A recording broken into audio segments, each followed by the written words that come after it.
এই পৃথিবীটা হলো একটা ভাড়া বাসার মতো। আপনি যতই সাজাতে চান না কেন, যতই রাঙাতে চান না কেন, আপনি রাঙাতে পারবেন না, সাজাতে পারবেন না।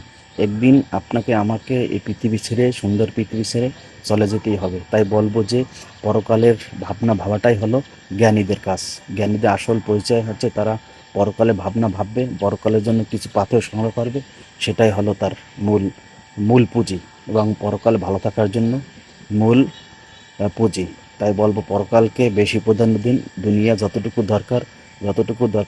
না হলে চলে না, ততটুকু পিছনে আপনি ছুটুন।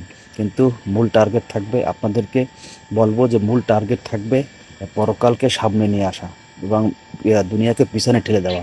পরকালকে বেশি ভালোবাসা, দুনিয়াকে কম ভালোবাসা। তাহলেই আপনি আমি এই পৃথিবী থেকে চলে গিয়ে মৃত্যুর পরবর্তী সময় যে একটা জীবন আছে, সেখানে যে সুখ দুঃখ আছে, সেখানে আমরা সুখের অংশীদার হতে পারবো এবং চিরসুখের জান্নাত পাবো। আল্লাহ হাফেজ।